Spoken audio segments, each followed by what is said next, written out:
nuestra genética, nuestro funcionamiento es el del paleolítico. Es muy difícil, súper difícil, encontrarle sentido a cómo funciona nuestro organismo en el mundo moderno. No somos estatuas, es decir, nosotros no hacemos lo que hacemos para vernos bien, sino para sentirnos bien. En que tenemos miedo a sentir, estamos tan desconectados de nuestro cuerpo que hay muchas personas que temen el frío, temen el calor, temen un minuto de ejercicio, temen hacer una sentadilla y que les pique el ácido láctico, el lactato a nivel de la musculatura. Saber encontrarle el disfrute a aquello que estamos haciendo, el hacer algo solo por el mero disfrute de hacerlo. La verdadera felicidad está en vivir acorde con la naturaleza, ¿no? Lo ideal es que el trabajar por nuestra salud no sea un trabajo a tiempo completo. Muchas veces hacemos que lo perfecto sea enemigo de lo bueno y por ese no puedo llegar a hacerlo todo bien, al final no hago nada. ¿Cuál es el mínimo cambio posible al que tú hoy, por tus circunstancias personales, te puedes comprometer?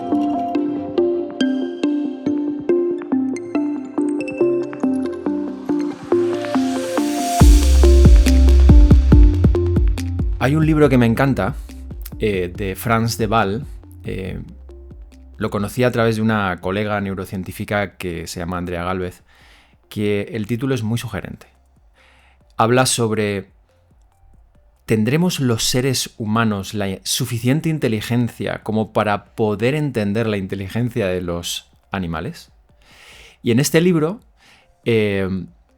da datos muy interesantes acerca de cómo animales que han sido domesticados generan como consecuencia múltiples trastornos, que son demasiado habituales también ahora en nosotros animales humanos, como por ejemplo autolesiones, problemas conductuales de todo tipo, problemas metabólicos, incluso trastornos que podríamos asemejar a los trastornos afectivos o de la ansiedad. ¿Crees que nos pasa algo similar a los seres humanos? Yo no es que lo crea, que lo creo, pero estoy convencido de ello. Además, si da un pasito todavía más atrás, ¿no? Hay diversos autores, ¿no?, que hablan que los animales, ¿no?, cuando cogen la especie salvaje versus la domesticada y vemos sus cerebros, sabemos que los cerebros de esos animales domesticados son más pequeñitos, es decir, que el cerebro de un perro es más pequeño que el cerebro de un lobo. Y eso, si lo extrapolamos a nuestra especie, estamos viendo, ¿no?, como el proceso evolutivo. Eso tampoco indica que necesariamente un cerebro más pequeño sea un cerebro menos eficiente, por supuesto, porque ahí de eso sabes tú mucho más que yo a nivel de neuroplasticidad, etcétera. Pero nos dice que esa evolución está llevándonos a cerebritos o cerebros más pequeños, y una teoría es que puede venir por ese proceso de autodomesticación al cual estamos sometiéndonos como especie. Y yo no sé si eso es mejor o es peor, pero yo siempre pongo un ejemplo, y es que cuando nosotros volvemos a nuestro verdadero hogar, que es la naturaleza, empezamos a comportarnos como verdaderamente somos. Es decir, tú ves a padres, madres que van al campo con sus hijos y con sus hijas y empiezan a jugar con ellos cuando en las ciudades no lo hacen. Cuando tú ves, ¿no?, ese clima que se genera, ¿no?, a las personas que van a la naturaleza, ya sea a la playa, tal, esa vitalidad que expresan no la tienes en entornos naturales, y todo, digamos, la capacidad perceptiva se dispara. Porque, Gustavo, ¿cómo de bueno te puede estar algo tan sencillo como una tortilla de patatas cuando te la llevas al campo? ¿Sabe igual la tortilla de patatas en el campo que en el despacho? Efectivamente no, y los momentos de mayor felicidad, por lo menos para mí, vienen de cosas tan sencillas como eso, comer una tortilla de patata cuando me he metido a lo mejor unos cuantos kilómetros en las patas, o encontrar agua fresca donde poder meter mi cuerpo después de un día caluroso, ¿no?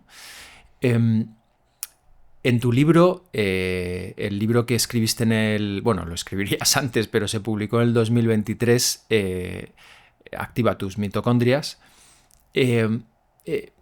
Cuando lo leía me vino como el nombre de una terapia que creo que estabas pertreñando en ese libro, ¿no? Y yo la bauticé mentalmente como la salvajoterapia. O sea, todo lo que propones tiene mucho que ver con imitar lo que antes de forma natural nos sucedía en la naturaleza. Y hablas de muchísimas cosas, de cómo pequeñas exposiciones al frío o al ayuno nos pueden ayudar en múltiples trastornos que tenemos, incluyendo los trastornos psicológicos. ¿Cómo podrías resumir la salvajoterapia, si te gusta este término? Me encanta, me encanta. Mira, ahí hay dos frases, ¿no? Hay una frase de uno de los padres de la genética, se llamaba Theodosius Dobzhansky, y Dobzhansky decía que nada tiene sentido en biología si no es a la luz de la evolución. Pues creo que esa frase, si cambiamos biología por medicina, tendría el mismo impacto. Nada tiene sentido en medicina si no es a la luz de la evolución. Es muy difícil, súper difícil, encontrarle sentido a cómo funciona nuestro organismo en el mundo moderno. Es decir, y aquí vendría la otra frase, ¿no?, de E.O. Wilson, que él hablaba de que ya por tu mueca ya sé que la conoces, ¿no? Que E.O. Wilson nos decía que tenemos cerebros, emociones del Paleolítico, instituciones medievales y tecnología propia de un dios, y que eso es tremendamente peligroso. Pues, parafraseándolo, nuestra genética, nuestro funcionamiento es el del Paleolítico. Yo sé que esto es un término que es muy mainstream, que se ha utilizado para dietas, etcétera, pero bueno, ese patrón de vida ancestral. Y ese patrón de vida ancestral tiene unos mecanismos de acción, un funcionamiento en nuestro cuerpo que tiene la coherencia allí.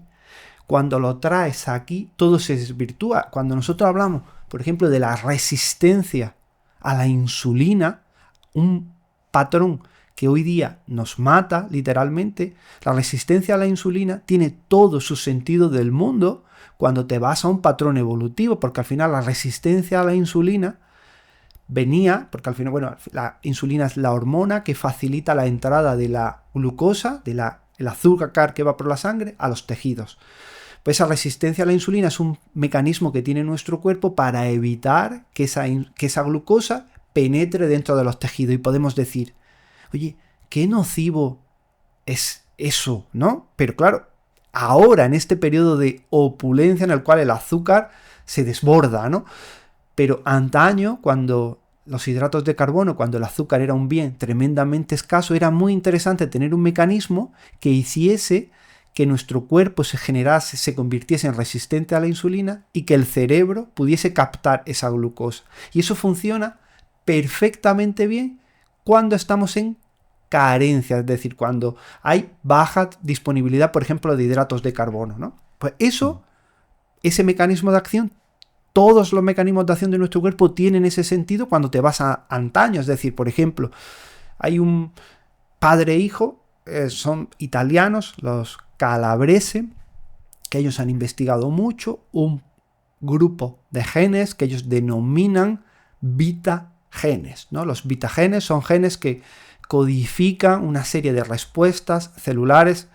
Entre ellas vendrían las famosas enzimas antioxidantes, glutatión peroxidasa, superóxido dismutasa, catalasa, una serie de sustancias que expresan nuestras células que protegen el ADN, reducen inflamación, activan, digamos, procesos de regeneración a nivel celular.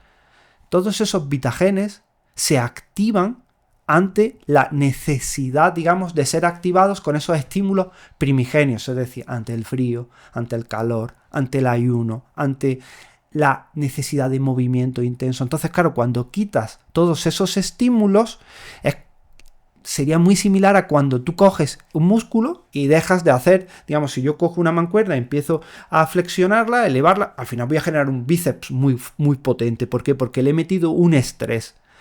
Cuando quitas los estresores, esa capacidad de activar betagenes desaparece. Pero aquí es donde viene el kit de la cuestión.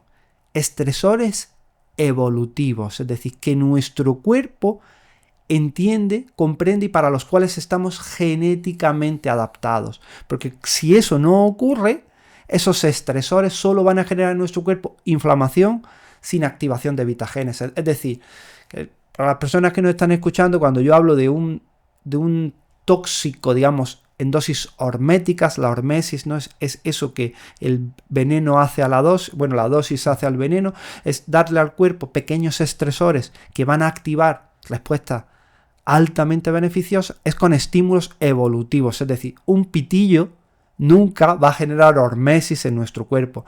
Respirar aire contaminado nunca va a generar hormesis en nuestro cuerpo, pero por ejemplo, emular, ¿no? Para nombre comercial, pero para que la gente lo entienda, la hipoxia intermitente, la respiración del método Wim Hof, por ejemplo, o un ayuno, o una ducha de agua fría, una sauna, todo eso, nuestro cuerpo sí lo entiende, y como lo entiende, responde ante él y genera esas respuestas de hipercompensación. Uh-huh. Te voy a seguir preguntando sobre eso que podríamos llamar la salvajoterapia. A lo mejor de una manera que en realidad va en contra de lo salvaje, y es intentar estructurar dentro de lo que más o menos vivimos todos los que vivimos en ciudades, ¿no? Y es nuestra agenda y nuestro día a día. O sea, nos levantamos, niños al cole, si tenemos niños, trabajo, normalmente en posiciones sentadas durante mucho tiempo, llegamos, estrés. ¿Cómo incluir y qué incluir de salvajoterapia en esa agenda? Yeah. ¿Qué cosas? Si quiero empezar por algo, ¿por qué empiezo? ¿Qué elementos básicos de la salvajoterapia podrías incluir en esa agenda? Esa es una gran pregunta y tiene todo el sentido del mundo, porque muchas veces hacemos que lo perfecto sea enemigo de lo bueno, y por ese no puedo llegar a hacerlo todo bien, al final no hago nada. Yo siempre a los pacientes les suelo decir, eso es exactamente lo mismo si tú vas manejando con tu coche y se te pincha una rueda, y porque se te ha pinchado una rueda, tú te sales del coche y dices, bueno, ya que tengo una rueda pinchada, pues yo voy a coger con un cuchillo y voy a rajar las otras 3 ruedas, ¿no? Al final, yo soy muy consciente de la vida que vivimos, ¿no? Y dentro de la vida que vivimos, lo ideal es que el trabajar por nuestra salud no sea un trabajo a tiempo completo, ¿no? Es decir, porque al final vemos que hay una lista de tareas interminables para biohackear nuestro funcionamiento y al final se nos va la vida intentando mejorarla, ¿no? Algo que es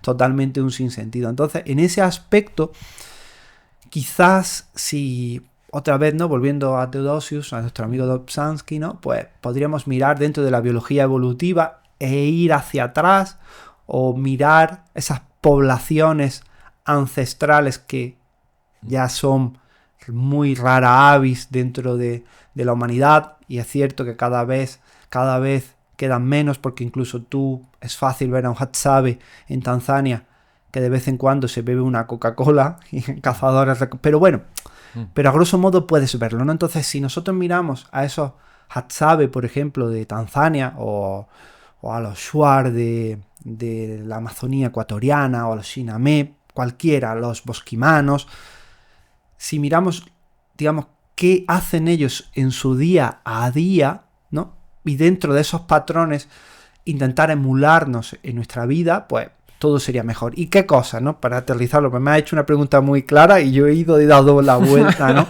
Aquí. Pues mira, Gustavo, yo aquí voy a ir un poquito, no espiritual, pero un poco menos en el ámbito físico, que tiene mucha importancia. Pero yo te diría, y esto me lo han preguntado muchas veces, y últimamente casi siempre respondo lo mismo cuando me preguntan cuál es esa característica ancestral, ¿no? Que más define la salud del Homo sapiens, ¿no? Entonces, al final, creo que, y eso es inherente a nuestra especie, es la conexión, ¿no? Al final, la tribu sería el elemento primordial que teje la salud de nosotros, es decir, y es algo súper, súper, súper importante. Es decir, que y si lo llevamos al otro terreno, es que es totalmente distinto tomar una sauna y darte un baño de agua fría, solo que en compañía. La respuesta de tu cuerpo es totalmente distinta, ¿no? Y entonces, si tuviésemos que ir, lo primero, volver a recuperar esas relaciones de calidad y buscar, ¿no? Yo siempre, y es un consejo que suelo dar siempre a las personas que nos escuchan, ¿no? Porque muchas pueden pensar, y yo soy una persona tremendamente introvertida, también eso es importante, ¿no? El saber tu rango, ¿no? Si eres más extrovertido, más introvertido, si te recuperas tu energía en la soledad, te recargas en la soledad, ¿no? El autoconocimiento es muy importante, pero personas que pueden pensar, es que yo no tengo una gran dificultad para encontrar a mi tribu, ¿no? Encontrar ese elemento en el cual yo no me siento juzgado o me siento querido incondicionalmente. Yo siempre suelo decir a las personas que me escuchan que piensen en aquello que les gusta genuinamente y que desde ahí construyan su tribu. Es decir, que si lo que más te gusta es el té matcha, pues quizás te tienes que buscar una asociación de amigas y amigos del té matcha que lo ritualicéis, que lo generéis, tal. Si te encanta Elvis Presley, pues a lo mejor tienes que ir a un club de imitadores de Elvis Presley, ¿no? Si te gusta la cocina, si te gusta el scalestri, que yo siempre digo que una de las personas más antipáticas, con todo el cariño que he conocido nunca, era una persona que tenía un restaurante y era, Gustavo, tremendamente, como decimos en Granada, mala folla, ¿no? Increíble, ¿no? Pues este hombre a mí me llamó mucho la atención porque un día me dice, Antonio, ya me voy a jubilar la semana que viene. Y digo, ¿y ahora? También se llamaba Antonio, ¿qué vas a hacer? Dice, dedicarme a lo que más me gusta. Y digo, ¿y qué es? Dice, jugar al Scalestric. Y yo, con mis amigos, y yo pensé, si este hombre, como es, digo, tiene su Ikigai ahí, digo, cualquier persona puede encontrarlo. Eso sería lo primero, encuentra tu tribu. Segundo, otra cosa que es tremendamente sanadora a nivel de nuestra especie, súper sanadora, y sería volver a tener la habilidad, que viene también mucho de lo primero, de contar historias, ¿no? Las historias son rituales, son sanación. Volver a tener conversaciones enriquecedoras, ¿no? Muy importante en esta era, ¿no? Del biohacking, de la ducha de agua fría, del neoestoicismo, ¿no? Es muy importante no perder la vista de que tú puedes estar haciendo un ayuno de 16 horas, pero si estás con un amigo y los dos ponéis a mirar el móvil, no está sano. Te quiero decir, no, eso no es salud, esa desconexión. Entonces volver otra vez a recuperar esas conversaciones profundas es algo súper importante, ¿no? Y creo que debería, y lo pongo, yo sé que suena más naif, pero es que no quiero que se quede para el final de la charla y se olvide porque es el eje, ¿no? Después, ¿qué intervenciones? Pues mira, ahora mismo no me acuerdo de cuáles eran los estudios, dónde era el estudio, pero lo leí hace poco y me gustó mucho, ¿no? O era una encuesta en la cual creo que eran los países nórdicos, ya va a entender también el porqué, pero hicieron una encuesta muy grande de qué factores incidían de una forma más rápida en el estado de humor de las personas. ¿Y sabes cuál fue con diferencia el que era el más rápido? El sol. Con diferencia, es decir, el sol incluso una noche sin dormir, porque lo segundo era el sueño, pero una noche sin dormir, bueno, un día sin sol tenía un impacto más nocivo a nivel, digamos, conductual que una noche sin dormir. Y era mucho más rápido, ¿no? Es decir, cómo recuperaba el bienestar tu organismo cuando tomaba el sol era la intervención más rápida que tenemos, ¿no? Entonces, eso nos dice que la luz del sol es energía va a ser importante. Ahí está. Como no podría ser de otra manera. Efectivamente, que activa procesos biológicos muy, muy importantes. Nuestras mitocondrias, nuestras centrales energéticas son fotosensibles, ¿no? Entonces, sabemos que esa radiación electromagnética es de vital importancia en nuestro cuerpo. Entonces, volver a vivir de una forma más afín, ¿no? Como se ha vivido durante toda la historia evolutiva, siendo amigos, ¿no? de estos ciclos de este ciclo circadiano es muy importante. Entonces, volver a recibir luz del sol en la mañana, al menos intentar acumular 1 hora de luz solar. Y las personas que nos están escuchando dicen, Antonio, tío, es que eso es imposible. Digo, no, porque, bueno, puede serlo, en tu caso, si no puedes 1 hora, pues media, pero siempre hay una opción. Es decir, si trabajas en un sitio en el que hay una ventana cerca, pues puedes ponerte cerca de la ventana, abrirla, porque siempre la ventana va a bloquear un poco la radiación, pero el café que te tomas por la mañana, puedes tomarlo en la calle, es decir, tomar el sol en la calle. La comida puedes hacerla, en vez de en un hábitat cerrado, hacerla en la calle. Además hay estudios súper interesantes, porque cuando la luz solar impacta en nuestra piel, se activan la melanina, ¿no? Como todos sabemos, pues las neuronas que están en el cerebro, en una zona del cerebro, se llama núcleo arcuato, que codifican la saciedad, son neuronas PONC, es decir, de propio melanocortina, ¿no? Melanina, melanocortina, son muy similares, ¿no? ¿Y esto qué nos dice? Que hay un eje endocrino súper bonito que conecta piel con cerebro. ¿Y esto qué quiere decir? Muy sencillo, que los estudios nos dicen que las personas que comen bajo la luz solar, la gestión de la glucemia en su sangre, la insulina que necesitan para procesar esa glucosa es mucho más baja, y que la saciedad y la recompensa, digamos, a nivel dopaminérgico, a nivel de morfina, a nivel cerebral por la comida, es mucho más alta. Entonces tenemos otra razón de peso para volver a reconectarnos. Después, y es algo que también nos cuesta muy, muy poquito, el tema de volver también a emular la luz, el ciclo de luz natural.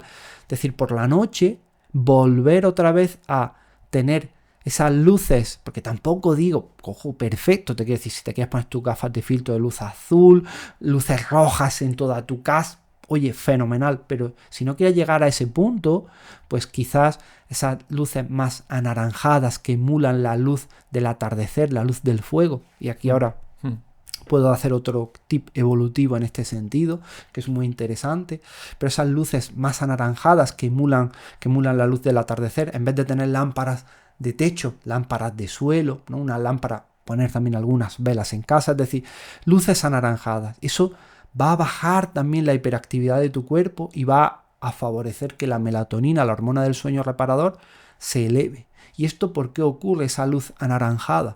Porque algo que tendemos a olvidar es que el fuego es inherente a nuestra especie. Nosotros coevolucionamos gracias al manejo del fuego. Es decir, los primeros Homo sapiens, cuando dormían alrededor de una hoguera. Entonces, cuando tu cerebro ve ese tipo de luz roja o anaranjada, no inhibe la producción de melatonina. Diferente cuando tiene una luz blanca, una luz azul, que es similar a la luz del día, tu cerebro está pensando que es de día. Entonces dice, si es de día, no voy a generar melatonina para repararte. Y eso sería otra cosa tremendamente importante.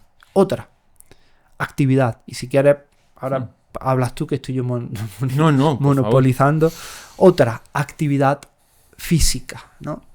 Por supuesto que es tremendamente necesario, beneficioso, pues hacer ejercicio, es decir, actividad física pautada, con un sentido, ¿no? Ir al gimnasio, salir a correr. Por supuesto que eso es muy interesante, pero no se nos tiene que olvidar el movimiento diario. Es decir, que una persona que no debería de darse por satisfecha si va a 1 hora al gimnasio a hacer spinning y se machaca, pero después durante las 23 horas restantes está siempre sentada, es decir, está sentada tecleando en un ordenador o teletrabajando, como sea, o está sentada en casa viendo la televisión, o está sentada manejando el coche, o está tumbada durmiendo, ¿no? Porque sabemos que si tú miras cualquier población ancestral, están todo el día moviéndose en movimiento de baja intensidad, pero de alto volumen. Tú ves, por ejemplo, a un Hadzabe y están,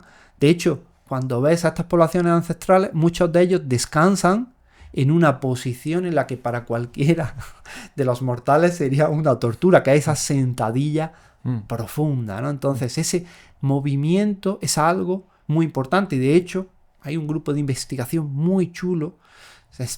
El investigador se llama Martin Gibala, que ellos están investigando el impacto, beneficio cardio-metabólico de lo que se conocen como los snacks de movimiento, ¿no? Que son pequeñas ráfagas de actividad física intensa repartidas a lo largo del día, ¿no? Entonces ellos han hecho estudios de personas, por ejemplo, que trabajan 8 horas sentadas todo el día versus personas que trabajan 8 horas sentados, pero que cada hora se levantan y durante un minuto se mueven de una forma vigorosa. Lo hacen veces con la bicicleta estática o subiendo y bajando tramos de escalera.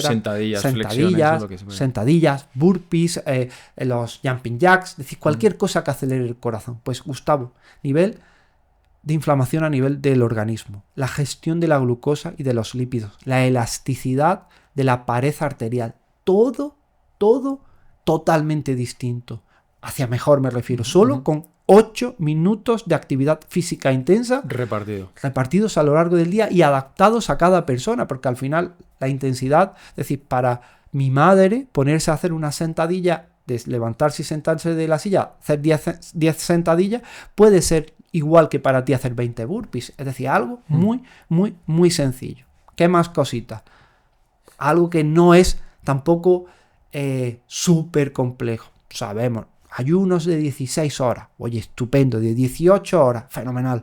Pero si no es lo tuyo, no te va, o simplemente no quieres, la ciencia nos dice que alargar un poquito esa ventana de ayuno que todos hacemos, que se llama sueño, alargarla 4 horitas más, 5 horitas, es decir, 12, 13 horas de ayuno, tiene también beneficios muy poderosos en nuestro cuerpo. Y algo que también sería muy interesante, yo siempre suelo decir que el mejor desayuno que existe es un vasito de agua, con un poquito, no necesitamos una cantidad exagerada, con un poquito de sal para hidratarnos, porque todos nos levantamos deshidratados, y algo de movimiento. Es decir, si te levantas y por la mañana yo en casa tengo una cama elástica. Todas las mañanas mi primer desayuno es salto en mi cama elástica, hago 2-3 minutillos también para calentar porque después salgo a correr por la mañana. Pero esa activación de por la mañana es algo que es tremendamente beneficioso para empezar a resincronizar el reloj circadiano y empezar a activar todas esas hormonas que nos van a hacer funcionar durante el día. Si a eso le añadimos algunos ciclos de respiración consciente a lo largo del día o algún ciclo de hipoxia intermitente y jugar también con el aseo diario, con la ducha, es decir, nosotros todos tenemos, las personas que nos están escuchando van a tener ducha en su casa y espero que todos se duchen todos los días. Entonces, jugar un poquito con esas temperaturas de la ducha, ¿no? Es decir, darnos una ducha de agua fría todos los días, que tampoco tiene que ser algo tremendamente retador, ni algo que te lleve un sufrimiento extremo. No, te quiero decir, puedes darte una ducha de agua caliente todo el tiempo que quieras y después pasarla a lo frío, el tiempo. Sí, que la ciencia nos dice que alrededor de 1 minuto, pero si son 30 segundos ya estás activando vías hormonales que son interesantes, es decir, que sientas el frío, es decir, que vuelvas a introducir en tu vida a lo largo del día estímulos que te recuerden que estás vivo, ¿no? Y eso es algo que a mí me genera un poco de conflicto en la sociedad en la que vivimos hoy. Conflicto, bueno, cada uno puede hacer lo que quiera, pero que tenemos miedo a sentir, es decir, estamos tan desconectados de nuestro cuerpo que hay muchas personas que temen el frío, temen el calor, temen 1 minuto de ejercicio, temen hacer una sentadilla y que les pique el ácido láctico, el lactato a nivel de la musculatura, es decir, y todos esos estímulos, siempre que son evolutivos, tienen tremendos beneficios para nuestro cuerpo. Claro. Hay un par de peligros que veo en todo esto, ¿no? Y es el primero, personas que a lo mejor han llegado o hemos llegado a un punto en el que nuestras capacidades para incluir nuevos hábitos están mermadas simplemente porque estamos fatigados o incluso empezamos a tener síntomas de de anedonia, de depresión, ¿no? Por la fatiga acumulada, lo que fuera, que no son capaces o no somos capaces de incluir estas nuevas rutinas en nuestro día a día. Con lo cual, toda nuestra buena intención como divulgadores en el que intentamos que las personas incluyan, digamos, nuevos hábitos para que se sientan mejor, puede tener un efecto inverso, y es el efecto de la culpa. No solamente estoy mal, sino que encima me dan la solución y no puedo hacerla, ¿no? Segundo peligro, que ya lo has tratado antes, en parte, ¿no? Y es: vivimos muy desconectados de la comunidad simplemente por una estructura social en la que cada uno vivimos en nuestro pequeño apartamento, en nuestro pequeño ecosistema, ¿no? Dando como consecuencia una fragmentación de las relaciones sociales. Y eso potencia mucho una palabra que no me gusta mucho utilizarla, que es el individualismo, ¿no? Que es algo así como una carrera sin medida en la evolución de uno mismo, básicamente para conseguir cierto poder, porque en el fondo uno cree que ese poder es lo que le va a hacer sentir más feliz de alguna forma, ya sea porque los demás le quieran más, porque vean que es muy bueno, o por lo que fuera, ¿no? Dos peligros: uno, culpógeno, y otro que nos puede llevar a un estado de mayor egocentrismo, y por lo tanto vivir finalmente peor y más desconectados de todo, por el hecho de tomar todas estas recetas de una forma demasiado, digamos, de una forma distorsionada, que dé como consecuencia pues un aumento del egocentrismo, ¿no? ¿Qué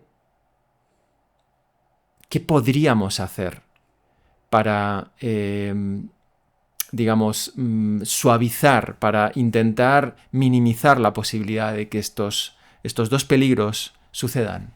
Si te parece que esto tiene sentido. Sí, sí. Mira, aquí, si quieres, yo también te invito, ¿no?, a que sea... Ahora creo que tengo la sensación de que lo estoy monopolizando, en el que tú también contribuyas, porque creo que es un ámbito, en el otro también, por supuesto, que podría sumar mucho y podemos hablarlo los dos. Mira, y aquí me gustaría, las personas que nos están escuchando, si se sienten identificadas en parte de uno o de los dos conceptos que tú has dicho ahora, si les sirve de algo, es explicarles que en eso de la culpabilización o el efecto culpógeno, yo tengo un máster. Pero no un máster que lo haya estudiado ni que tenga el título. Me lo podrían dar perfectamente convalidado. Pero te digo, el Antonio con su experiencia vital, ¿no? Es decir, mira, yo vengo de una infancia en la que mis padres tuvieron que emigrar por temas de trabajo. Me crié con mi abuela. Hay que decir, fenomenal, oye, una infancia súper feliz con mi abuela. La persona más especial en mi vida ha sido ella, pero sin una figura, digamos, paterna de referencia en ese sentido. Y cuando mis padres volvieron de Francia, mi madre, con bastantes problemas, digamos, psicológicos, pues me educó desde el miedo absoluto a casi todo. Mi madre, una persona con agorafobia, lo cuento porque ella me ha dado el permiso siempre para que lo cuente, y ella lo dice porque cree que si puede ayudar a los demás, perfecto, ¿no? Entonces, Antonio, yo salía a la calle y mi madre solo podía salir yo vivía en un pueblo muy pequeñito y solo podía salir a la calle hasta donde mi madre me veía por la ventana, ¿no? Entonces me crié con tremendas inseguridades que después, quizá también por esa parte, ¿no?, de esa tremenda introversión, me llevaron también junto con el hipotiroidismo, a una obesidad, ¿no? Entonces la mayor parte de mi vida, bueno, ya no, porque el tiempo va pasando, ya tengo 41 años, pero hasta los 17, 18 años yo era obeso, muy obeso, ¿no? Entonces, ¿qué ocurre? Que a día de hoy, y mira, ¿no?, puedes decir, bueno, Antonio, 3 libros, X copias vendidas, hoy estoy aquí contigo charlando en ir a cara, ¿no? Pero todavía hoy la culpa o el miedo, la inseguridad aflora muy mucho en mi vida, y es algo lo que yo a día de hoy con 41 años sigo trabajándolo, ¿eh? No te creas que es algo que para nada tengo superado, ¿no? Y soy el primero que hay veces que, viendo la corriente, ¿no?, de lo que se ve en redes sociales, ¿no?, para que no entendamos, me puedo sentir casi con, perdón de la expresión, como una mierda, ¿no?, en el sentido de que cuando dices, madre mía, Antonio, yo súper contento por haber conseguido 10 dominadas y hay un tío que se hace 30 para calentamiento, ¿no? Pero si este hace 30 y yo que soy aquí o tal. ¿Consigues 10 dominadas? Después de mucho tiempo y de mucho esfuerzo. O digo, mira, yo que he con tal, que pienso que estoy meditando porque estoy haciendo 5 minutillos y ahora veo que si no hace una hora, esto no sirve para nada, ¿no? Y en mi cabeza muchas veces voy ahí, ¿no? Entonces, algo que siempre yo me trato de repetir a mí, siempre lo he repetido a mis pacientes, ¿no? Es que la vida no es una competición, ¿no?, con nadie, ni mucho menos contigo mismo. Entonces, y algo muy importante es que no somos estatuas, es decir, nosotros no hacemos lo que hacemos para vernos bien, sino para sentirnos bien. Entonces, lo que hagamos lo tenemos que hacer desde el cariño, la autocompasión y sabiendo que es algo que nos va a beneficiar, y si no es beneficioso y es sufrimiento, no, por ahí no deberíamos de ir, tendríamos que adaptarlo. Y algo que suelo decir mucho es cuál es el mínimo cambio posible al que tú hoy, por tus circunstancias personales, te puedes comprometer. Y olvídate de lo demás. Es decir, ¿cuál es tu mínimo cambio? Es decir, si tú me dices, mira, Antonio, mi mínimo cambio es que yo me voy a comprometer a hacer 3 snacks de movimiento. Perfecto. ¿Cuántos hacías ayer? Ninguno. Jolín, pues ya tienes 3 snacks de movimiento que antes no hacías. ¿Cuál es otro mínimo? Pues mira, Antonio, te voy a comprar lo de tomarme el café tomando el sol. Perfecto. ¿No? Entonces, ir viendo, y dentro de todo el abanico de cambios posibles, tener también la percepción de saber que trabajamos por multifenómenos, es decir, lo que se llama, ¿no?, el Kaizen, ¿no?, japonés, que pequeños cambios sumados generan una transformación más, aunque la palabra transformación tampoco es algo que me termine de gustar mucho porque implica cambiar de lo que eres, ¿no? Yo no creo que todos somos geniales como somos y simplemente tenemos que pulir algunas cosas. Tampoco el término, pero para que me entiendan, no es pero puede generar una transformación. Entonces, no tener la sensación de que lo haces para competir, ni que lo haces para aparentar, ¿no? Y después viene lo siguiente, y ahora te lo lanzo a ti para que tú nos des también tu experiencia desde la neurociencia, el tema del egocentrismo, ¿no? Porque, y es algo, ¿no? Pero a mí hay un escritor que me gusta mucho que se llamaba Walt Whitman, ¿no? Y Walt Whitman decía que sí, me contradigo, pero es que soy infinito y en mi ser albergo multitudes, ¿no? Entonces, yo siento que dentro de mi ser albergo multitudes, y te hablo por una parte, ¿no?, de ese Antonio inseguro, y ahora te puedo hablar también del tema del ego, ¿no? Y es cierto que esa parte yo también la he sentido, ¿no? También he sentido la parte del creerme o de sentirme importante, ¿no? Pues porque el libro ha funcionado, o porque tal persona que era uno de mis referentes ha empezado a seguirme en Instagram, o porque he ido por mi pueblo, por mi ciudad, ¿no? Y alguien me ha parado y me ha dicho, oye, Antonio, me encanta lo que haces, tal, ¿no? Pero después, ese proceso, eso también me ha ayudado, ¿no?, a reevaluarme y pensar y verme desde fuera y darme cuenta, ¿no?, que mira, por ejemplo, cuando yo he presentado un libro en Madrid, por ejemplo, o cuando he venido a una feria del libro, ¿no?, y ha venido gente a que le firme, al final lo que a mí me ha llenado no ha sido el firmar 10 libros, 20 o que hayan venido, ha sido la interacción con esas personas y el sentirme arropado por esas personas que venían a darme su cariño incondicional y el yo, desde mi punto de vista, el poder también aportarles algo de esa sensación de decir, he sumado un poquito y no para hacerte mejor, no, como Kant hablaba del tiempo sublime, ¿no? Ahora está muy famoso Byung-Chul Han, ¿no? Que él habla mucho ese concepto del tiempo sublime, ese disfrutar la mera experiencia de ser seres humanos y de estar conversando con una persona y estar simplemente ahí en el aquí, en el ahora y disfrutarlo sin pensar qué vas a conseguir con eso.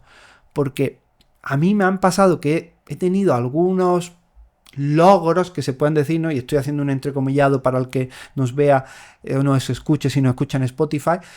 Y tío, a mí me ha pasado que he dicho, joder, Antonio, y tanto estabas peleando para llegar a esto, el día siguiente eres igual, te quiere decir, no ha pasado nada. Pero sin embargo, si miras hacia atrás y dices, jolín, yo paradójicamente, cuando cada uno de mis libros, lo que más cariño recuerdo es y sí, lo voy a decir así, el sufrimiento implícito que ha llevado a escribir los libros, porque para mí yo soy una persona tremendamente insegura, tremendamente tal, entonces le doy 20 vueltas, estoy todo el día pensando, pero ese proceso, ¿no? Ese, como hablaba, ¿no? Kobe Bryant de la mentalidad Mamba, ¿no? Ese sufrimiento, al final es de lo que yo me acuerdo y de lo que digo, jolín, qué guay era cuando conseguía sacar esa palabra que tenía atascada, cuando estaba ahí, lo conseguía, ¿no? Es decir, que el ego yo creo que es interesante y es guay porque es cierto que te ayuda a avanzar, pero creo que la cosa más bonita del ego es cuando te das cuenta que es casi absurdo y que al final lo que importa es esa interacción, ¿no? Sincera con las demás personas, o por lo menos, te quiero decir, en mi caso, es lo que yo me llevo de todo. Y hoy, de nuestra charla, sí, la charla va a quedar súper bien y el resultado y lo va a ver mucha gente, pero estoy seguro que cuando lleguen esos miles de views que vamos a tener, de lo que yo me voy a acordar va a ser del café que nos hemos estado tomando antes, del haberte contado euros y tal, ahí está, de las que podemos hablar, ahí está, efectivamente, casi mejor que no, porque si no, ¿no? Y de esos momentos, de ese abrazo de ver a Pablo en persona y decir, ya está Ignacio, ¿no? Y abrazarlo. Al final, eso es lo que yo me llevo de este viaje a Madrid, ¿no? Pero para llegar ahí, también he pasado por, y también me pasa, ¿no? Que a veces también caes en el error, por decirlo de alguna forma, de sentirte importante, ¿no? ¿Y tú cómo lo ves esto, Gustavo? Me gusta mucho de que vuelques la importancia del camino, ¿no? Sí. La importancia de los pequeños momentos, que finalmente la meta pues no tiene mucho sentido. Yo lo veo de una manera que en realidad tú has dicho antes, y está relacionada con la conexión.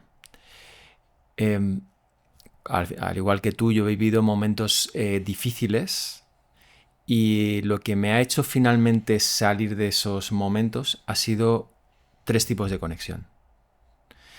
La conexión con los demás, que en algunos momentos no ha sucedido, o sea, he vivido a veces profundamente en soledad, pero han funcionado otros 2 tipos de conexiones. Una es la conexión conmigo, y esto es algo demasiado abstracto, pero que está muy relacionado con la escucha más que con la transformación. Es muy, muy diferente. Uno puede sentirse a sí mismo e intentar cambiarse a sí mismo. Eso es una especie de transformación. Eso creo que no es conexión, sino la conexión viene cuando uno se escucha. Cosas muy sencillas. ¿Cómo quiero vivir? ¿Dónde quiero vivir? ¿Con quién quiero vivir?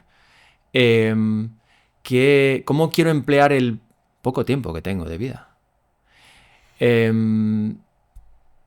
Ese tipo de preguntas y otras muchas tienen que ver con la escucha a uno mismo. Y creo que profundizar en esa escucha me hace ser más diverso dentro de mí.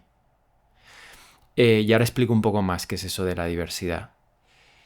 Y luego, por otro lado, existe otro tipo de conexión, que es la conexión para mí, con la naturaleza.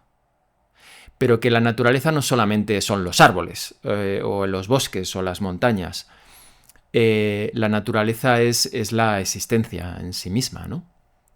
Y yo recuerdo, yo pasé, lo he contado a veces, por un proceso muy difícil psicológico con 16, 17, 18 años, y que lo único que realmente me equilibraba, lo único, era salir a la montaña y pasar tiempo ahí. ¿Por qué? Porque ahí, en ese silencio, en esa sencillez, en ese tiempo, en ese kairos que hay en la montaña, encontraba alivio. Y eso hizo que la montaña, lo que significa para mí la montaña, fuera cambiando.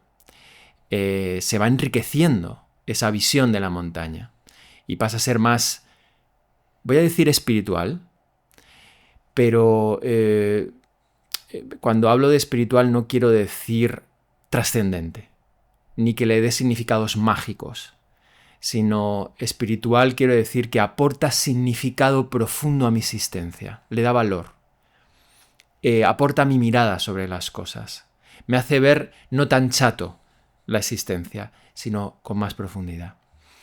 Y creo que esos tres tipos de conexión con los demás, conexión con la naturaleza, o a lo mejor hay personas que lo vinculan más a la conexión realmente con algo trascendente, y es perfecto, y la conexión con uno mismo, creo que es lo que en cada momento me ha dado, haga lo que haga, un marco profundo para que otras pequeñas cosas, como pueda ser el ayuno, tengan sentido. Porque el ayuno lo que me hace es simplemente tener más vitalidad para disfrutar más. Pero si no hay un camino por debajo, no tiene sentido. O sea, vas a estar igual de infeliz, un poquito con más vitalidad, ¿no? Entonces eso es lo que podría decir. Y una última cuestión también con respecto del ego y de algo muy bonito que tú has dicho, ¿no? De somos multitudes. A veces veo que hay proposiciones, yo mismo las he tenido y las he sufrido, en las que parece que el enemigo son esas voces internas. Esas voces pueden ser de culpabilidad, voces que nos hacen, por ejemplo, ponernos una importancia de más por sobre los otros, más egocentristas, podríamos llamar, voces. Y cuando las detectamos decimos, joder, yo no quiero tener esto aquí. Esto es el causante de mi propia infelicidad, ¿no? Y con el tiempo y con los años me he dado cuenta de que no hay nada que llegue a un buen término si no está alineado con la naturaleza. Y creo que esas voces están ahí por algo. La cuestión es cuando solamente existe una voz. Y ese es el concepto de diversidad. Creo que si uno vive de alguna forma y se va enriqueciendo, está despierto, quiere, no sé, profundiza en esto de vivir, da lugar a no solamente una o dos voces, a lo mejor más reactivas, sino a muchas otras experiencias de uno mismo, una multitud, ¿no? Y de aspectos de uno mismo. Y creo que cuando existen esas multitudes, por ejemplo, sí hay una voz egocentrista, pero también hay una compasiva y también hay una que porque has tenido la experiencia de apreciar la naturaleza o de tener una experiencia realmente de conexión con una persona, un estado alterado en un momento dado que te ha dado lugar a sentirte parte del universo o lo que fuera. Todas esas experiencias son como una especie de ecosistema, un gran bosque interno. Y creo que los ecosistemas, ya lo sabemos, además Nazaret y yo hicimos un trabajo que analizaba matemáticamente esto, la diversidad y la compleja conexión que hay entre las variables internas, ¿no? Cuando hay un sistema diverso con muchos aspectos de uno, ese sistema es más estable, tiene más capacidad de dar respuesta a desafíos y en la naturaleza vemos además que tiene menos probabilidades de desertización. Y por terminar, el desierto no es que sea algo malo. De hecho, tú has hablado antes de un terreno muy árido, que es el terreno de la escritura. escribir es árido. Yo descubrí hace poco, estando en Marruecos, que no había estado nunca y tampoco he estado mucho en entornos desérticos, ¿no? Que el desierto es bello también y que lo árido, o sea, esas zonas de uno mismo que también son áridas, cuando quizás tienes una diversidad de otros paisajes, puedes apreciar también la belleza. Entonces yo diría eso, la conexión para mí ha sido clave para no desbarrar. Estaba hablando y me estaba acordando de una cosa, ¿no? De hecho, me ha emocionado lo que has contado. Y mira, voy a contar otra cosa porque no la he contado nunca, tampoco por el miedo, ¿no?, al famoso clickbait, ¿no? A que te lo descontextualicen y lo utilicen fuera de tal, ¿no? Porque voy a hablar del sufrimiento físico, ¿no? Y que es un tema que... Podemos hacer aquí un footnote y decir que como alguien coja esto y lo tal, vamos a tomar acciones agresivas serias. Efectivamente. Y yo, porque me da un poco de pudor, ¿no? Cuando esto lo he hablado con mis amigos, mis personas, tal. Y son dos cosas, ¿no? Lo que dices de la soledad, ¿no? De sentirte solo y de estar solo. En ese momento era objetivamente solo. Como desde ahí ese también autoconocimiento y el escucharme a mí mismo me dio significado, ¿no? Y fue cuando volvemos otra vez al libro de las mitocondrias, ¿no? y del terreno tan árido. Era un libro que era muy complejo y que yo lo intenté, no esa complejidad de intentar aterrizarla, ¿no? Y fue algo que me generó, no lo voy a decir que no, sufrimiento hasta que lo conseguí hacer, y me llevó a una deriva de mucho estrés, ¿no? Porque no conseguía generar eso que yo tenía en mi cabeza, ¿no? Total, eso me empezó a descuidar un poco y me di cuenta que, después a la larga me di cuenta que apenas Gustavo estaba bebiendo agua. Eso al final desencadenó, para que me voy por las nubes, por 2 cólicos nefríticos, ¿no? Que se infectaron, que tuve fiebre. Y te digo porque es curioso, porque cuando yo lo digo, es que yo hoy recuerdo casi con cariño ese cólico nefrítico, porque yo me acuerdo y me viene a la cabeza una imagen, ¿no? Era yo paseando con mis perros en el campo, muy cerca de mi casa. Yo vivo en un entorno muy rural, al lado de las choperas del río Genil, ¿no?, que tanto inspiraron a Lorca. Pues allí paseando yo con mis perros con mi cólico nefrítico, dolor, ¿no? Y lo recuerdo como una sensación de felicidad y de plenitud en el dolor. Tenía como una introspección, una compasión hacia mí mismo, un cariño hacia mí mismo. Era algo muy difícil de explicar, y me acuerdo que estando allí en la naturaleza, estaba nublado y salió el sol, y el sol me empezó a dar en la cara y cerré los ojos y estaba súper a gusto en ese...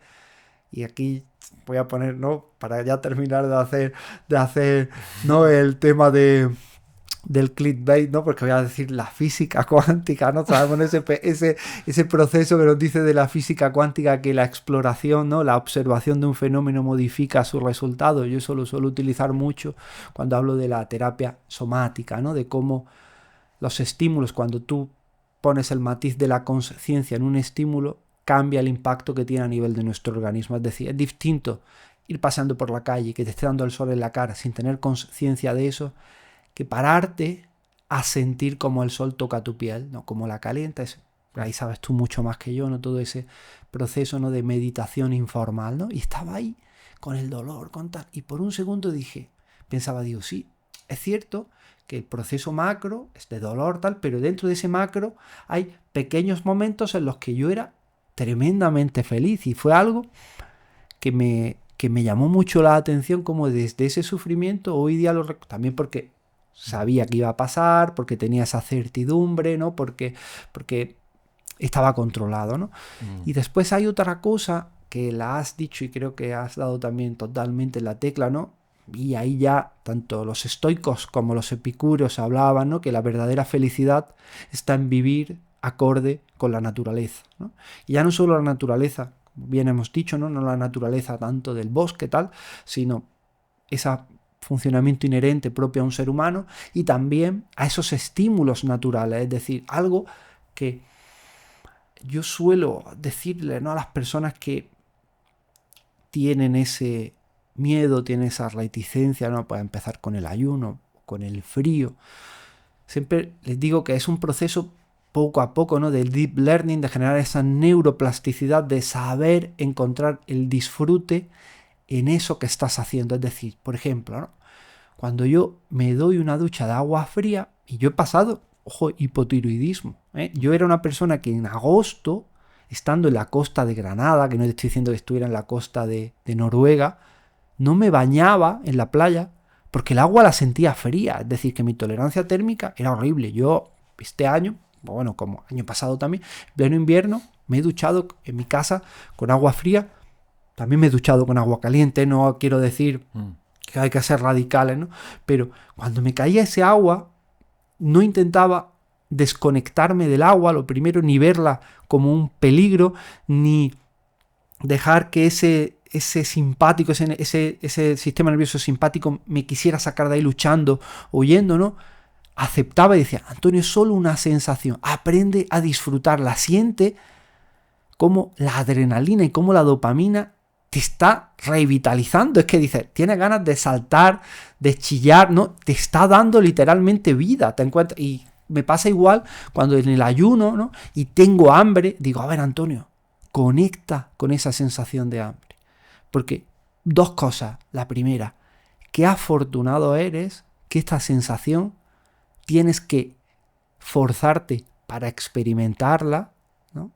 Qué inmensa suerte tengo en mi vida de que el hambre es algo opcional en mi vida, voluntario, que yo lo elijo padecer, te sentir, mejor dicho. Eso es lo primero. Después siente esas sensaciones, ¿no?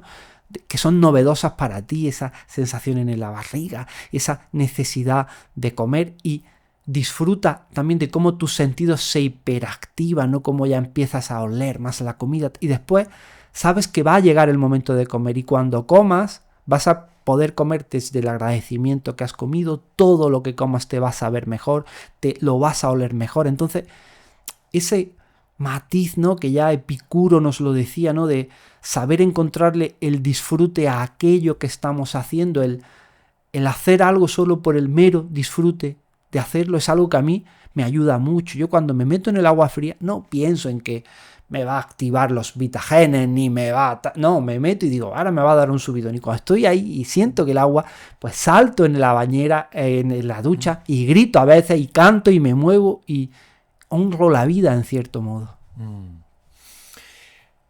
Antes has hablado de contar historias. Me ha parecido precioso porque me venía la imagen del fuego, las personas, nosotros rodeando el fuego, y la persona a lo mejor más longeva o que mejor contaba historias de esa comunidad contando una historia. Y creo que las historias han ido cambiando, se han ido diversificando. Antes quizás se contaba historias propias de la cultura, obviamente a lo mejor cosmogónicas, que hacían referencia al origen de los tiempos o lo que fuera.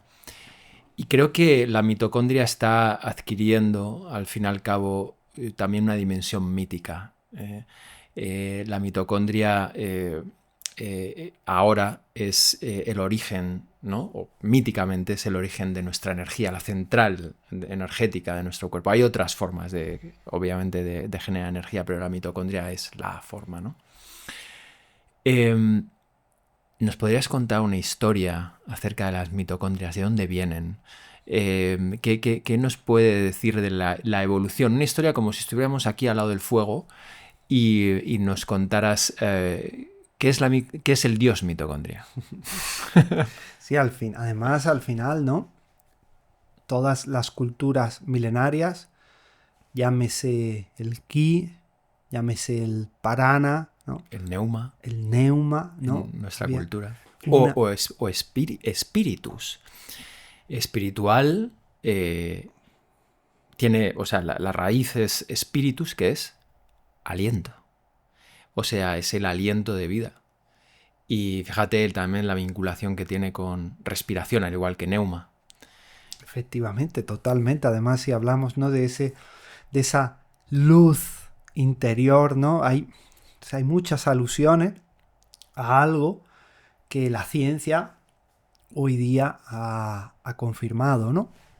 Y es A mí hay una cosa que con la mitocondria me encanta, ¿no? Y además es algo que yo en el libro intenté como darle ahí un giro, ¿no? Que quedara así como después como un descubrimiento al final para que te quedas diciendo ¡guau! ¿No? Y después ahora lo he estado para el audiolibro releyendo y digo, pues no me quedó tan sorprendente como yo quería, ¿no? Demostrarlo, ¿no? Y es lo siguiente, ¿no? Y era una cosa, bueno, ahora la cuento, ¿no? Pero hay yo de pequeño también el tema de las historias me apasionaba, ¿no? De hecho, siempre he contado en plan de coña que cuando la gente que venía a mi casa al final terminaba odiando los grifos, porque a mí cuando en mi casa me instalaron un grifo de monomando, para mí aquello fue, Gustavo, la cosa más increíble que había en el mundo, que lo girar hacia un lado saliera caliente, girar hacia el otro lado saliera frío. Y el proceso de cómo todo llegaba la gente a mi casa, ven que te voy a enseñar un grifo de monomando, y explicárselo era algo que a mí me encantaba. Pero había otra cosa que me encantaba aparte de los grifos de monomando, ¿no? Que era la serie de Érase una vez la vida, ¿no? Oh, pero eso, claro, crecimos con ello. Me encantaba. Y había otra serie que era Érase una vez los descubridores, ¿no? Y ahí, pues, obviamente había un capítulo dedicado a Charles Darwin, ¿no? Por supuesto que Charles Darwin merecía ese capítulo, ¿no? La supervivencia del más adaptado, no del más fuerte, que esto también es algo que tenemos que entender, que The Fit no es el más fuerte, sino el más adaptado al medio, ¿no? Pero había otra persona que quizás se merecía también tener un capítulo ahí, o un Nobel, y no lo tuvo, ¿no? Y era Lynn Margulis, ¿no? Y le digo eso porque es muy curioso y ahí intenté dar ese giro, ya te digo, poético en el libro que no terminó de salir, porque Lynn Margulis es su apellido de soltera, porque su apellido de casada era Lynn Sagan, era la esposa, fue la exmujer de Carl Sagan, ¿no? Y a mí eso me llamó mucho la atención cuando lo descubrí, porque Cosmos era otra de mis series súper favoritas, ¿no? Entonces... Oye, compartimos muchas cosas, ¿sí? ¿eh? Pues, ¿sí? Universo mítico lo compartimos. O sea, Érase una vez la vida, Cosmos, Star Trek. También. Sí, te he de decir que soy más, aunque no tienes que ser de Guerra de las Galaxias que de Star Trek, pero también me encantaba Star Trek. Y lo que quiero decir con eso es que Lynn Margulis además tiene también una historia vital muy potente, porque ella hablaba de la teoría de la endosimbiosis. Y sí que es cierto que la competencia entre las especies dio lugar al proceso evolutivo, pero que eso no explica toda nuestra historia, ¿no? Y no explica todo el proceso evolutivo, y que sin una necesaria cooperación entre distintas especies, la evolución no podría haber acontecido, ¿no? Entonces ella lo habla mucho, por ejemplo, con el tema microbiota, ¿no? Nosotros somos un superorganismo, somos nosotros más los billones de bacterias que conforman nuestro funcionamiento, y que de hecho nuestro entorno hormonal, nuestro entorno neuroquímico depende directamente de ellas, ¿no? Pues aquí Margulis hablaba de que en un momento, es decir, al final nosotros somos el proceso de un largo, digamos el fruto de un largo proceso evolutivo, y que todo empezó en el momento en el que una célula decidió no ser una y decidió ser 2, 4, 8, convertirse en seres pluricelulares. Y que eso, pensar a lo grande, solo lo puedes conseguir, ¿no? Cuando tienes tu pirámide de Maslow totalmente cubierta, ¿no? Cuando las necesidades energéticas las tienes totalmente cubiertas. Y eso ocurrió porque allí en los albores de la vida hubo dos bacterias primitivas, lo voy a resumir mucho para que lo entendamos, una célula primitiva y una mitocondria primitiva, en la cual la célula primitiva se comió a esa mitocondria. Entonces, cuando se la comieron, pues esto es algo que a mí me gusta imaginármelo así, se generó un diálogo molecular entre ambas, ¿no? En el cual la mitocondria le dijo a esta célula primitiva: yo tengo un superpoder que tú desconoces, y es el superpoder de usar algo que para ti es dañino, que es el oxígeno, para convertirlo junto con los nutrientes en energía y generar mucha más energía de la que tú puedes llegar a concebir. Entonces, esa célula dijo, espera, esto me interesa. Entonces, me estás diciendo que si yo te doy una oportunidad y te salvo la vida, ¿puedes conseguirme esto? Claro que sí. Entonces, no se la comió. Podía habérsela comido, pero le decidió albergar la vida dentro de ella. Y pasó efectivamente, esa mitocondria primitiva empezó a generarle grandes cantidades de energía a esa célula. Y esa célula empezó a tener todas sus necesidades básicas resueltas. Y como tal, pues decidió filosofar y dijo, ¿y qué pasaría si me uniese con otra célula? Pues ahí fue ese largo proceso evolutivo en el cual tú y yo estamos hoy aquí.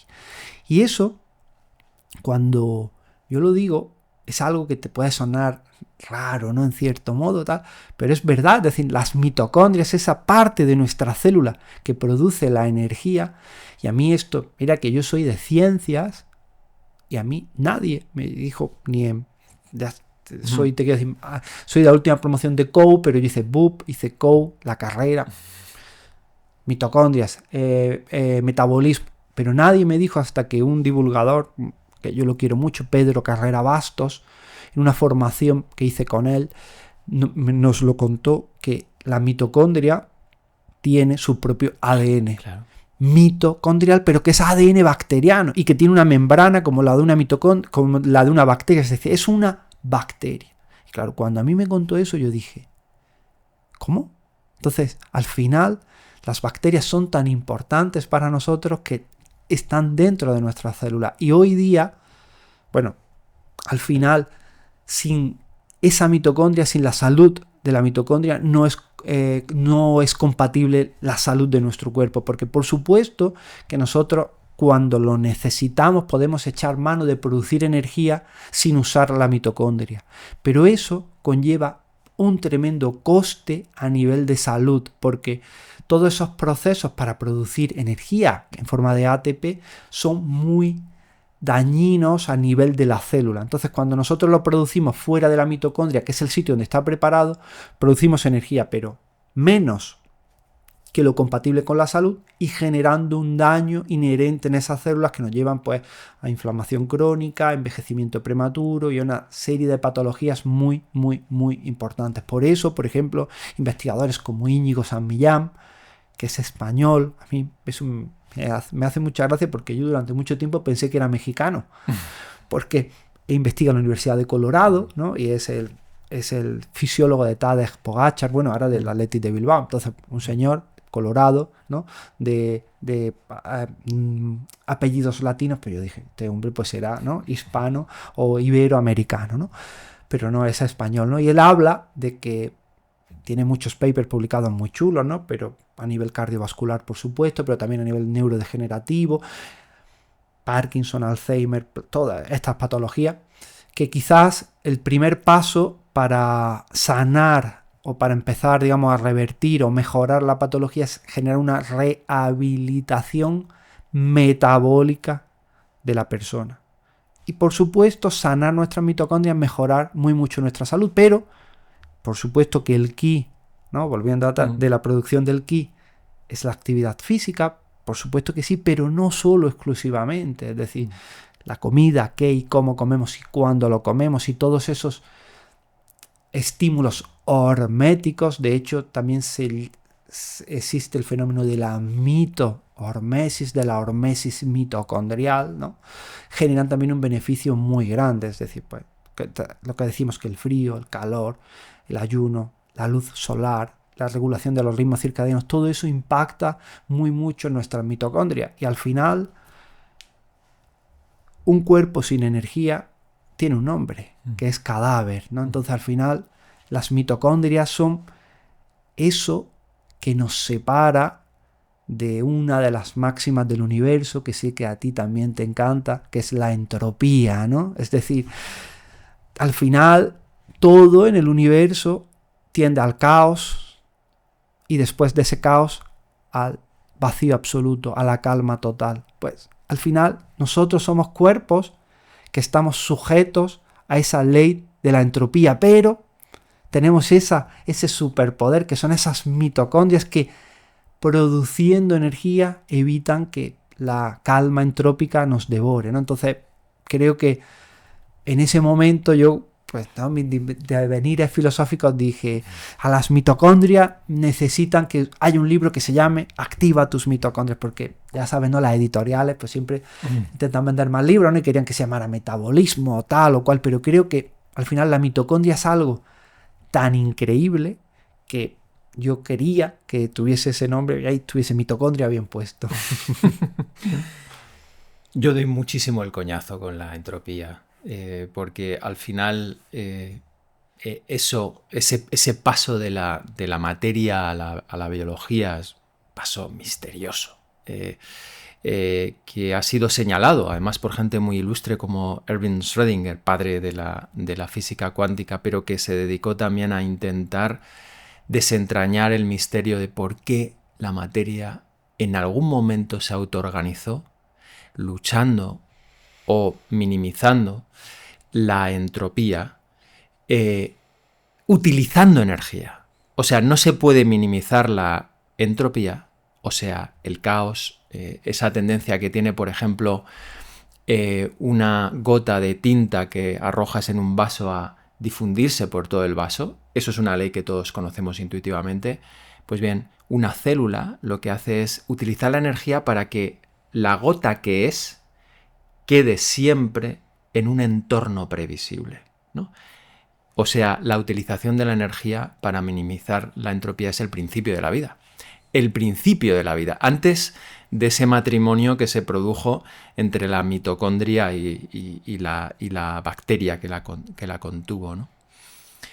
Y ahora estamos, desde el punto de vista de la neurociencia, pero no solamente de la neurociencia, sino de la neurociencia más aplicada a la salud, es decir, ese tipo de estudios que intentan explicar de alguna forma por qué, cuáles son los mecanismos de la depresión, cuáles son los mecanismos del TDAH, cuáles son los mecanismos de la esquizofrenia, de los trastornos de ansiedad o lo que fuera. Se está averiguando que hay un sustrato que no se sabe si es causa o efecto, pero es un sustrato común, que es un sustrato energético, metabólico, que obviamente luego está muy, muy relacionado con la inmunología y con la actividad neural. Y es en que, de alguna forma, a nivel cerebral se producen cambios en las mitocondrias, cambio en la propia estructura, en sus crestitas o lo que fuera, que las hacen ser menos eficientes, cambio en la propia fisiología que le hacen ser de alguna forma menos eficientes, en el tamaño, en el número de mitocondrias. Hay muchas variables que al final dan como resultado que el cerebro, que es una red complejísima de muchas células operando de una manera, insisto, astronómicamente compleja, de como consecuencia diferentes tipos de, no sé si llamarlo así porque a veces es muy feo, disfunciones. Y teniendo eso en mente, todo lo que nos has propuesto de tu salvajoterapia estaría incidiendo de una u otra manera en las mitocondrias y por lo tanto podría ser una medicina iba a decir del futuro, pero del presente. Cuando decía eso, y ¿no?, albergando a las multitudes, me había puesto muy místico, pues voy a ir a una imagen para que las personas que nos están escuchando lo entiendan perfectamente, las mitocondrias, y es lo siguiente: espaguetis con albóndigas. Y a las personas, ¿qué estás diciendo, no, Antonio? Imagínate un plato de espaguetis con albóndigas, ¿no?, en el cual los espaguetis son las mitocondrias sanas, alargadas, entrelazadas y todas unidas, hecho un barullo, ¿no? Y las albóndigas son las mitocondrias dañadas, menos que los espaguetis, aisladas y hechas bolitas, ¿no? Entonces sabemos que cuando las mitocondrias funcionan de una forma óptima, tienden a ser más alargadas y están entrelazadas formando redes. Cuando funcionan mal, se convierten en bolitas, como hemos dicho, se aíslan y hay menos. Y es lo que decías, tú miras pacientes con trastornos a nivel cerebral y, por ejemplo, miras a una persona, no sé, con Alzheimer y miras esas mitocondrias en el hipocampo y, sorpresa, son bolitas aisladas, ¿no? Ahí está. Tú miras en la sustancia negra de un paciente con Parkinson y también No quiero decir con eso que sea la causa, pero que es un mecanismo que está implicado. Bueno, en las células cancerosas. Efectivamente, el famoso efecto Barbour. Uh-huh. Y dando cuenta de la importancia de la energía, es decir, del metabolismo, ¿tiene algo que ver esa energía subyacente en nuestras células? Es complejísimo, ¿no? Con la vitalidad que nosotros sentimos. Es decir, nosotros un día nos levantamos por la mañana, nos sentimos vitales, no cansados, no fatigados. ¿Querría decir esto que de alguna forma ahí en la profundidad de nuestra biología existen espaguetis en vez de albóndigas y que funcionan más o menos bien? Y lo contrario, sí. Si tenemos fatiga constante, ¿estaría relacionado con estos mecanismos más biológicos? Ahí. A ver, así lo digo y no me lío porque es una gran pregunta. Sin energía es muy difícil que exista vitalidad, pero no necesariamente siempre que hay energía va a haber vitalidad. Es decir, por ejemplo, si nosotros miramos como paradigma de patología mitocondrial, que sería, por ejemplo, la fibromialgia, es una patología característicísima de la disfunción mitocondrial. Y miras personas con fibromialgia, cansancio, un cansancio que no está acorde con la actividad física que están haciendo. Claro, y además empeora con la actividad física. Ahí está. También es cierto que solo mediante la actividad física, ese efecto pleiotrópico, solo con la actividad física puedes, digamos, o esa es la gran llave también para mejorar a ese paciente con fibromialgia.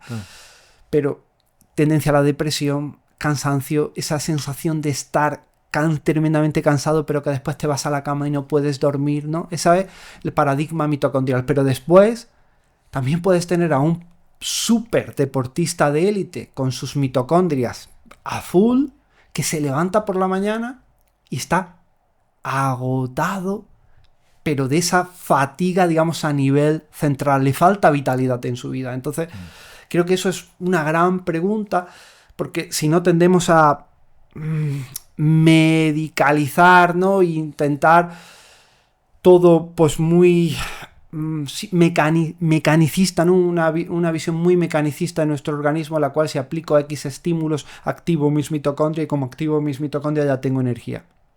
Sí, pero a lo mejor no te encuentras vital, porque creo que en el sentimiento de vitalidad hay, pues, por supuesto, una sensación, la sensación de propósito es indispensable, porque al final hay algo que, y eso tú sabes mucho mejor que yo, pero que nuestro cerebro es un gran predictor del coste-beneficio. Entonces, cuando nuestro cerebro percata que aquello que va a hacer le va a generar más coste del beneficio que va a tener, va a inducir la conducta de no conducta, es decir, la pereza, el cansancio, el tal, el cual, ¿no? Entonces, eso lo podemos ver, ya es lo que hablábamos antes en el café, ¿no?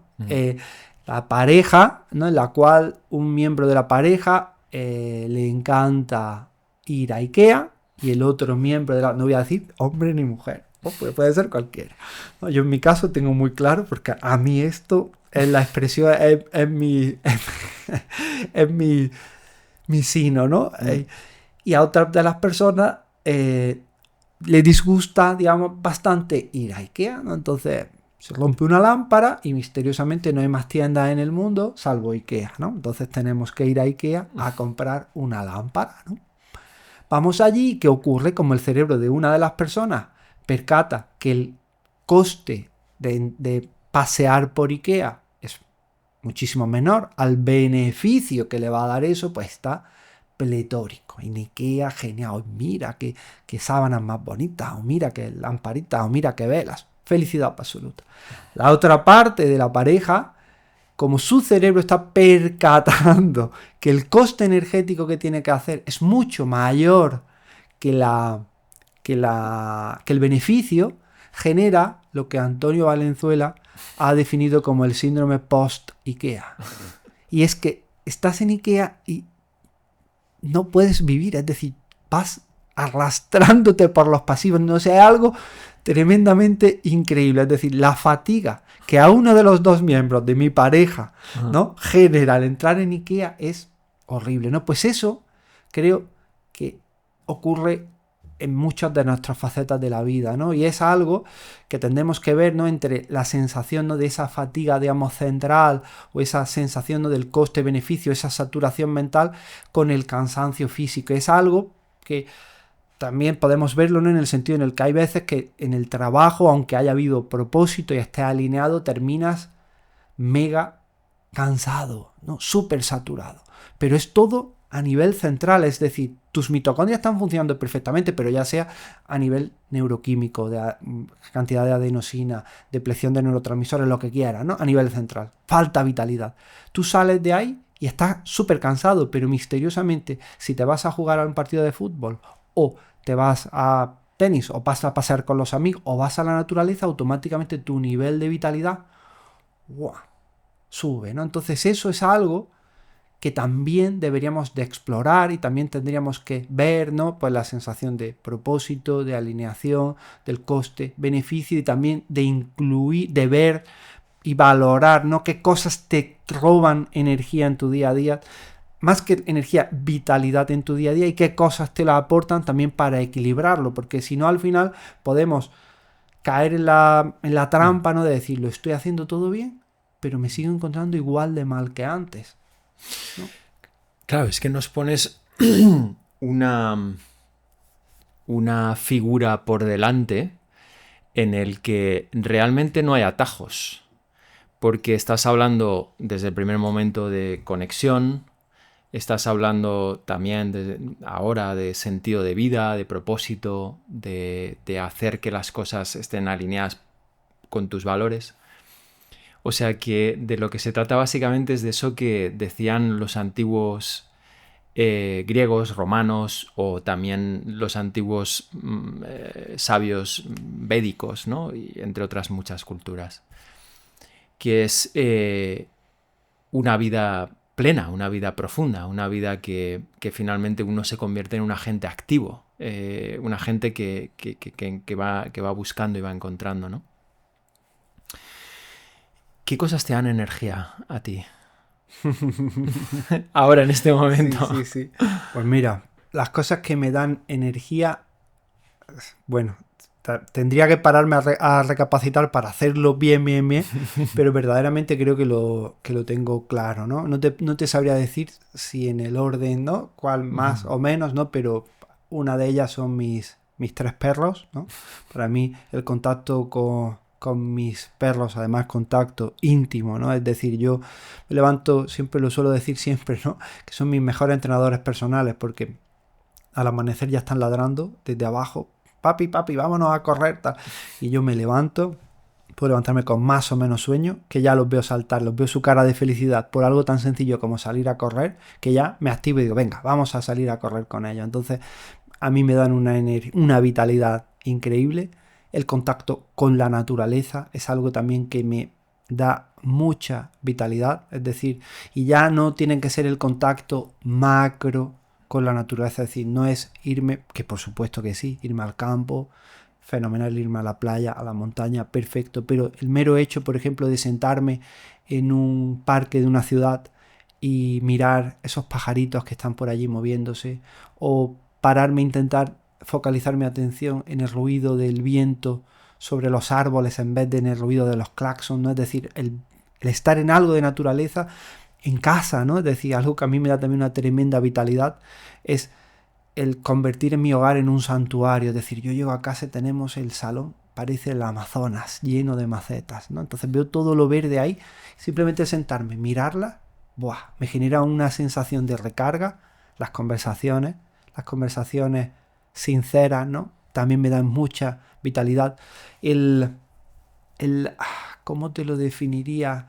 Sin esas interacciones sociales que no son tan profundas, pero que es la cordialidad, es decir, algo que me da mucha vitalidad es el sonreírle a un extraño y que te sonría también, ¿no? El dar las gracias, en el que cuando te preguntan en una cafetería, oye, ¿cómo estás? ¿Qué tal? ¿Cómo estás? ¿No? Decir, gracias. ¿Y tú? ¿Cómo estás? ¿Cómo te llamas? Tal, ¿no? Entonces, eso también me da mucha vitalidad. Y algo que también me genera mucha vitalidad es el factor de conciencia en aquello que estoy haciendo. Es decir, yo tengo una gran amiga, se llama Noelia Romero, ¿no? Y ella lo define como los momentos dorados, ¿no? Y es ese estar en el aquí, en el ahora, es decir, si he parado para tomarme un café, voy a tomarme el café, voy a olerlo, voy a disfrutarlo, voy a saborearlo. Si paro para tomar el sol, voy a sentir el sol, ¿no?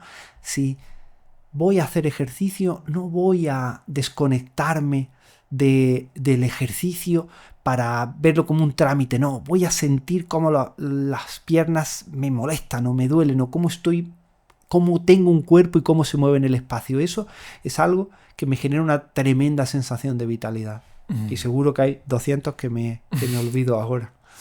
También compartimos muchas de esas cosas. Justo te preguntaría a ti, Gustavo, ¿cuál es aquello que te da vitalidad? Es que son muy parecidas. Sí.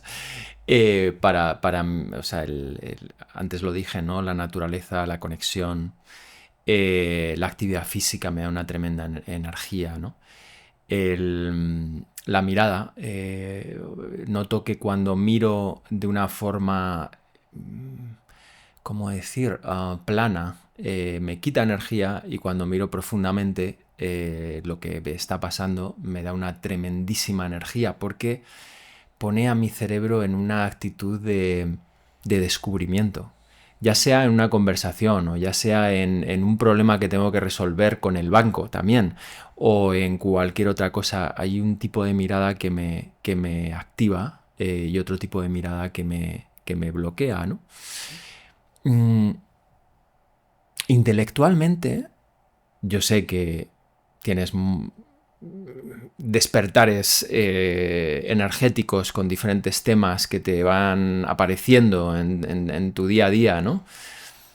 ¿En qué estás más vinculado ahora? Es decir, ¿qué es lo que te da energía en ese nivel más intelectual? Sí. Para mí también, sí. Descubrir de repente un nuevo tema que me fascina me da mucha energía.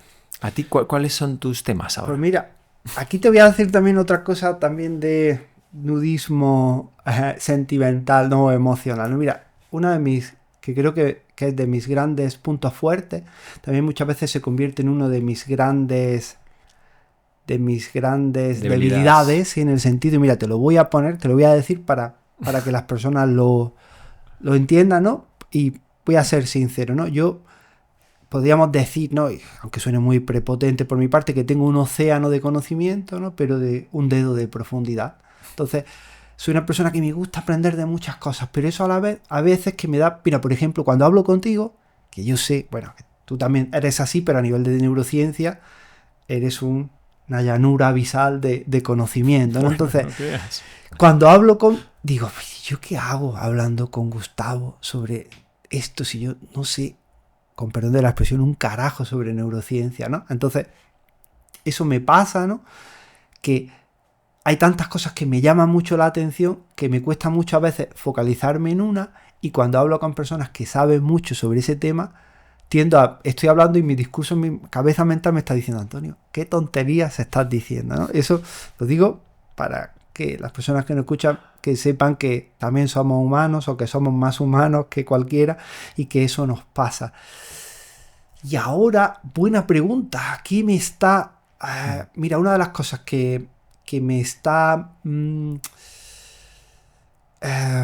llenando más es intentar convertirme en un mejor, o convertirme en un escritor. Es decir, el intentar no solo escribir, te quiero decir, contar cosas, sino intentar emocionar con lo que cuento, el intentar jugar con lo que cuento, ¿no? Y es algo que me llama mucho la atención, y sin, y te lo voy a explicar también, proponerme nada, y siendo consciente de que solo por el mero disfrute de hacerlo. Mira, y te voy a poner el ejemplo ahí, porque y también te digo de otras cosas que me están llamando mucho la atención. Yo ahora, mi newsletter se llama Entropía, también, ¿no?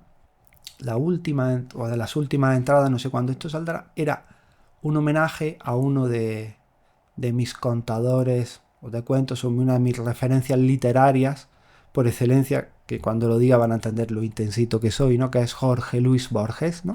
Entonces Borges tiene un libro, un libro, sí. Una nota. Es increíble la cantidad de personas que se dedican a la ciencia y sobre todo ciencia más pues, ciencia cognitiva, neurociencia, que tienen a Borges en su como autor de cabecera.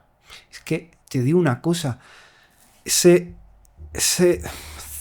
movimiento pendular, circular del tiempo para Borges, en el que todo era lo mismo, todo volvía, todo era como, es algo muy, ese pensador que se piensa a sí mismo, ¿no? Ahí Borges tiene uno de sus relatos, se llama El Templo Circular, en el cual hay una persona que tiene que soñar a su hijo y sueña a su hijo, y gracias a la experiencia de soñar a su hijo cobra sentido, pero él llega a un momento en el que se da cuenta que él está siendo soñado por otra persona. No es algo que es muy profundo. Pero, por ejemplo, Borges tiene uno de sus cuentos, a mí me enamora, se llama El Asterión, ¿no? Y yo le quise hacer un homenaje a Borges, ¿no? Emulándolo, generando un microcuento muy pequeñito, ¿no? Y tú imagínate a mí, que le puse La que no debe ser mirada, ¿no? Pues mira, de mis newsletters, creo que es de la que más contento me siento, pues es la que menos se ha leído, la gente menos likes ha tenido, menos comentarios, pero yo la veo y digo, joder, y ha habido un par de comentarios que han sido muy sinceros y han sido preciosos y me he quedado con esos comentarios, pero si no hubiesen estado, yo estaba contento. ¿Por qué? Porque he hecho algo solo por el mero placer de experimentarlo. Eso es una parte. Y otra que me está llevando mucho tiempo, mucha, digamos, energía, ¿no? Es la figura de Jacobo Grinberg con su teoría sintérgica, ¿no? Y ese saber ancestral, ¿no? del chamán. Y ahí yo en el libro del vago hablo bastante de cómo el tambor chamánico puede hacer un arrastre a nivel de esos ritmos cerebrales y inducir estados de neuroplasticidad a nivel cerebral que puede hacer al cerebro más permeable al cambio. Y es algo que estoy investigando mucho porque me llama mucho la atención y sobre todo que me divierte enormemente. Entonces es algo que como lo disfruto, pues hacia allá va Antonio Valenzuela. Muchísimas gracias, Antonio. Ha sido un placer hablar contigo. Me he sentido revitalizado y espero que sea la primera de muchas conversaciones que tengamos. Las gracias te las doy yo, porque la gratitud también activa nuestras mitocondrias. Para mí ha sido un placer, un orgullo. Y ya te digo, lo he disfrutado mucho y te lo digo sinceramente, para alguien que es gran admirador del trabajo que estáis haciendo en Niracara, estar hoy aquí conversando contigo es uno de esos hitos que quedan para la vida profesional de uno. Y sobre todo, ya te digo, no lo cambio por nada, por la conversación que hemos tenido antes y todas las cosas muy bonitas que vamos a hacer a partir de ahora, estoy seguro de ello. Muchísimas gracias. Un placer.